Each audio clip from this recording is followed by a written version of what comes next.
Hello legends, कैसे हो आप सभी का स्वागत है सोशल साइंस चैप्टर के एपिसोड में। आज के एपिसोड में हम क्लास 9 हिस्ट्री के chapter number 1 the French revolution के पार्ट 6 को एक्सप्लेन करेंगे with notes. So without wasting time let's begin the video. इस पार्ट 6 में हम जानेंगे कि फ्रांस के आम लोगों की जिंदगी में क्या कुछ बदलाव आए थे रिवॉल्यूशन की वजह से। उनमें से कुछ बदलाव ये थे कि उनकी रीडिंग स्टाइल, उनकी स्पीकिंग स्टाइल्स और मोस्ट इंपॉर्टेंट उनकी ड्रेसिंग स्टाइल बहुत बदल चुकी थी। उसका एक रीजन था पॉलिटिकल इंस्टेबिलिटीज, जो तो आप जानते ही होंगे। और कुछ रिवॉल्यूशनरी गवर्नमेंट्स ऐसी भी आई थी जिन्होंने फ्रांस के लिए बहुत कुछ किया था, सच में बहुत कुछ किया था। जैसे कि था the abolition of censorship. Censorship तो आप जानते ही होंगे कि जो अपना किंग था ना, लुइस भाई, उसने कुछ सेंसर्स भी लगा रखे थे। कुछ आम लोग होते थे, आम लोग तो नहीं, ऐसे लोग जो कि न्यूज़पेपर्स, मैगजीन्स या फिर प्लेस को जांचा करते थे, ताकि उनमें कुछ ऐसी चीज तो नहीं थी ना जो राजा के खिलाफ बातें करती हो। और फिर उसके बाद में अगर कोई सेंसरशिप पास कर लेता था तब उस चीज को हम पब्लिश कर सकते थे, वरना नहीं कर सकते थे। ठीक है, पर इसका मेन जरिया क्या था बताऊं? क्योंकि जो declaration of rights of man and citizen हुआ करता था ना, उसके अंदर एक राइट था दी फ्रीडम ऑफ एक्सप्रेशन। उसके हिसाब से इस अबॉलिशन ऑफ स्लेवरी करना जरूरी था, सॉरी अबॉलिशन ऑफ सेंसरशिप करना जरूरी था। सेंसरशिप को अबॉलिश करने के बाद ही फ्रांस के हर एक टाउन और हर एक कंट्री साइड में फ्लड हो चुका था। मतलब कि बहुत सारे न्यूज़पेपर्स, मैगजीन्स, प्लेस, इन सब का मतलब कि ना बाढ़ आ चुकी थी सच में फ्रांस के अंदर, ताकि मतलब कि आम लोग थे उन सबको पता चल सके आखिर फ्रांस के अंदर हो क्या रहा है, फ्रेंच रिवॉल्यूशन क्या है और क्या कुछ होने वाला है। ये सब बात है। ठीक है, मीडिया के बारे में तो आप सब जानते ही होंगे, जो आप बिल्कुल जानते ही होंगे। और उसी के बाद फ्रांस के अंदर मीडिया भी एक्टिव हो चुकी थी। जितने भी इवेंट्स हो रहे थे ना, उन सबको या तो मीडिया उनके साथ थी या फिर उनको अपोज भी कर सकती थी। जैसे कि रीन ऑफ टेरर को भी उन लोगों ने अपोज किया होगा, आई थिंक सो। ये सब जितना कुछ भी हो रहा था ना, इसका बस एक एडवांटेज था। जितने भी आम लोग थे जिनके बारे में कुछ नहीं पता था कि रिवॉल्यूशन क्या होता है और क्या हो क्या रहा है, उन लोगों को बहुत फायदा हो चुका था। उनको पता चल चुका था कि आखिर फ्रांस के अंदर कितना कुछ हो रहा है भाई।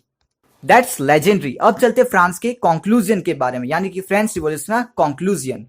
कुछ लोग इसे कंक्लूजन भी बोलते हैं, जो भी बोलते हैं आप समझ लेना। ठीक है, 1804 ये वो टाइम था जब नेपोलियन बोनापार्टे, ये इंसान फ्रांस का एम्परर बन चुका था, यानी कि महाराज कह सकते हो। ठीक है, इसने यूरोप के आसपास की जितनी भी डायनेस्टी थी उन सबको हराया और वहां से अपने राज को स्थापित कर देता। उसके अपने परिवार के जितने भी लोग थे उन सबको आका किंग बना दिया होगा। So good.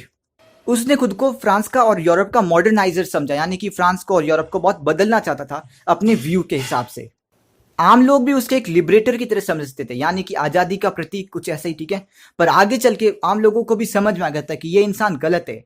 इसको नेपोलियनिक आर्मीज थी, उनको इन लोगों ने इन्वेडिंग फोर्स की तरह समझा था, यानी कि बाहरी शक्तियां। बाय द वे, अपना नेपोलियन भाई ने बहुत अच्छे से रूल्स भी निकाले थे। एक था प्रोटेक्शन ऑफ प्राइवेट प्रॉपर्टी, यानी कि खुद की प्रॉपर्टी को प्रोटेक्ट करने का राइट था सब लोगों के पास। ठीक है, और दूसरा था डेसिमल सिस्टम। उसके हिसाब से जितने भी वेट्स थे, मेजर्स थे, उन सबको मेजर करने का एक डेसिमल सिस्टम बन गया था, एक यूनिफॉर्म सिस्टम।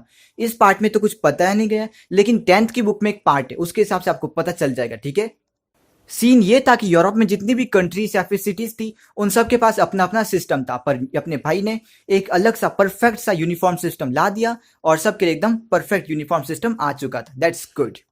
ओके, फाइनली 1815 ये वो टाइम था जब वाटरलू में अपना नेपोलियन भाई मर चुका था, उसको हरा दिया गया था। मरा तो नहीं था, उसको हरा दिया था।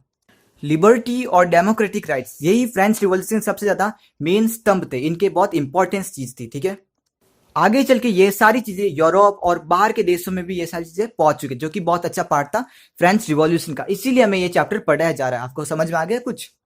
इंडिया से टीपू सुल्तान और राजा राम मोहन रॉय, ये वो दो इंसान थे जिन्होंने इंस्पायर हुए थे फ्रेंच रिवॉल्यूशन के इवेंट्स की वजह से। इसी के साथ ये पार्ट 6 कंप्लीट होता है, पर ये वीडियो कंप्लीट नहीं हुआ। ठीक है, so wait and watch. So legends, मैंने बहुत सारे स्टूडेंट्स और बहुत सारे लोगों को ये कहते हुए सुना है कि social science is a very boring subject just because of dates. तो मैं उन्हें कहना चाहता हूँ कि आप हिस्ट्री की डेट्स के जैसे बाकी सोशल साइंस को ब्लेम नहीं कर सकते। उसके अंदर बाकी सब सब्जेक्ट्स भी तो है ना, जैसे कि ज्योग्राफी, इकोनॉमिक्स और सिविक्स, इनको भी तो आप पढ़ सकते हैं। लेकिन आज की डेट में मैं डिस्कस करूंगा इंपॉर्टेंट डेट्स को। जी हाँ, आप सब यही सोचते होंगे कि डेट्स को आखिर हम याद कैसे कर सकते हैं। देखो, हमारे पास दो तरह के लोग होते हैं। एक लोग जो कि बुक को पढ़ते हैं और बीच बीच में डेट को देख के उनका दिमाग खराब हो जाता है, और दूसरे लोग होते हैं वो लोग जो कि दूसरे लोगों की बातों में आकर अपना माइंड सेट बना लेते हैं। फिर डेट्स आखिर याद कैसे होगी आप लोगों को? तो आज मैं आपको उस चीज का सॉल्यूशन देने आया हूँ। ठीक है, ये रही आपके पास डेट, जो भी अपने फ्रेंच रिवॉल्यूशन के जितने भी इंपॉर्टेंट इवेंट्स थे उन सब की डेट्स है। आप इसका स्क्रीनशॉट लेके याद कर सकते हैं, या फिर एक काम कीजिएगा, आप इसको नोट डाउन कीजिएगा और इसको अपनी अलमारी या फिर फ्रिज के पास चिपका दीजिएगा। फिर जब भी आप वहां से गुजरेंगे तो आप इसको पढ़ सकते हैं, और फिर उसके बाद में आपको डेट्स आराम से याद हो जाएगी विद इन 1 वीक। मैं हर एक हर एक चैप्टर की ऐसी डेट शीट निकालूंगा और उसको आप स्क्रीनशॉट ले सकते हैं।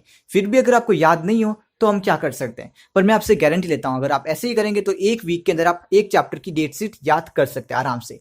और ज्यादा क्वेश्चन भी थोड़ी ना पूछते हैं, बस एक या फिर दो क्वेश्चन पूछेंगे। So I hope you like it and don't blame history again. So good bye legends.